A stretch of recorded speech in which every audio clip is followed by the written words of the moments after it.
Assalamualaikum warahmatullahi wabarakatuh. Perkenalkan, nama saya Putri Nadia Isnaini dengan NIM C1B021193 dari kelas ruang 3 manajemen.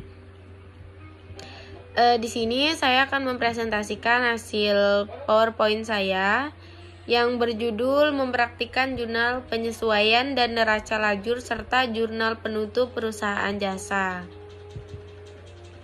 Langsung masuk ke materi yang pertama, yaitu jurnal penyesuaian. Sebelum ke dalam fungsi jurnal penyesuaian, kita akan membahas tentang apa itu jurnal penyesuaian. Nah, jurnal penyesuaian ini adalah jurnal yang dibuat ketika ada perubahan saldo pada suatu akun. Setiap pencatatan terjadinya perubahan saldo pada suatu akun tertentu pada akhirnya dapat menunjukkan saldo yang sebenar-benarnya. Nah, jumlah inilah yang kemudian menjadi saldo real yang diketahui pada penghujung suatu periode pembukaan yang juga menentukan pencatatan, pendapatan maupun beban bersih di suatu perusahaan tersebut. Untuk fungsi jurnal penyesuaian adalah yang pertama yaitu untuk menentukan akun nominal atau akun pendapatan serta akun beban-bebannya, yaitu selama satu periode, serta untuk mengetahui kondisi yang sebenarnya dari akun tersebut. Kemudian untuk memperkirakan nominal yang sebenarnya dalam satu periode. Selanjutnya adalah untuk menentukan saldo catatan yang dimasukkan dalam akun buku besar yang nantinya itu ada di akhir periode, sehingga estimasi saldo kewajiban maupun harta akan memperlihatkan jumlah yang sebenarnya. Dan fungsi yang terakhir yaitu adalah untuk mengetahui situasi sebenarnya dari akun real, akun harta, kewajiban, dan juga modal di penghujung periode yang dimaksud. Untuk pembahasan yang kedua yaitu tentang neraca lajur. Neraca lajur ini adalah komponen yang digunakan untuk memeriksa buku besar setelah mengalami penyesuaian. Pemeriksaan buku besar setelah penyesuaian ini juga dilakukan guna memastikan bahwa saldonya sudah balance.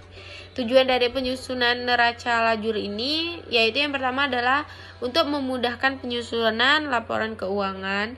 Selanjutnya untuk sarana menggolongkan dan meringkas informasi neraca saldo, dan yang terakhir yang ketiga adalah meminimalisir kesalahan, dan yang terakhir adalah memperkirakan hal yang mungkin akan terjadi di suatu saat nanti. Selanjutnya cara membuat neraca lajur. Yang pertama itu adalah kita harus membuat format neracanya terlebih dahulu. Format yang digunakan untuk menyusun neraca lajur menggunakan 10 kolom. Format ini terdiri atas nomor, nama, akun, dan debit kredit. Yang kedua adalah mengisi nomor akun dan nama akun.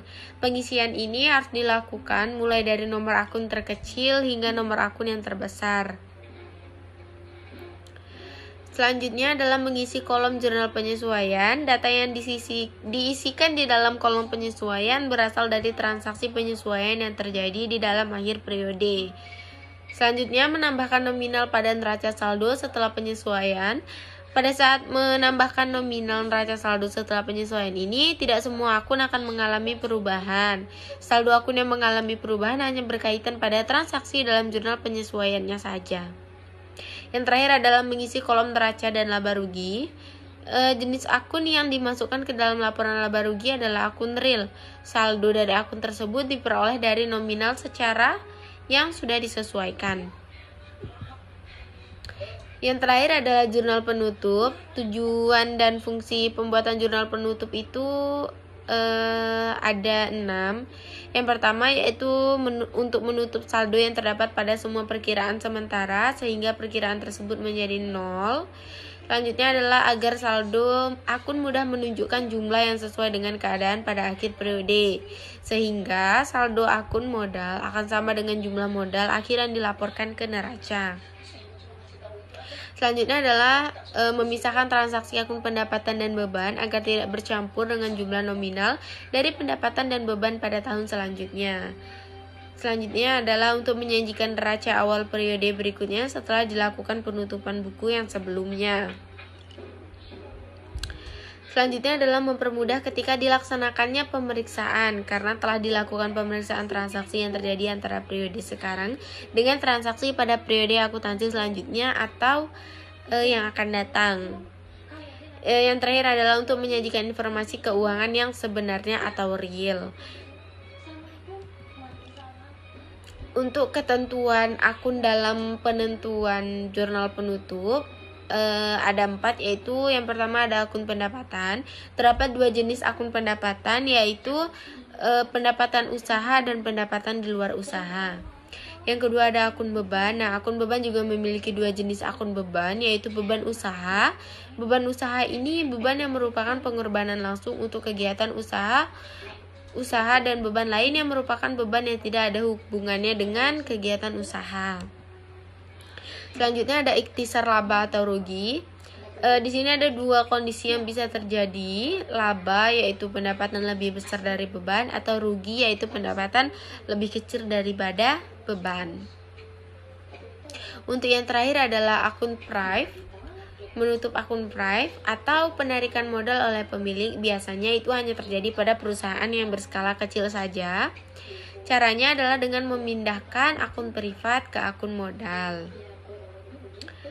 Kurang lebihnya penjelasan tentang jurnal penutup adalah hanya tentang tujuan dan fungsi dan juga ketentuan dalam akun si jurnal penutup. Sekian presentasi PowerPoint dari saya. Kurang lebihnya saya mohon maaf.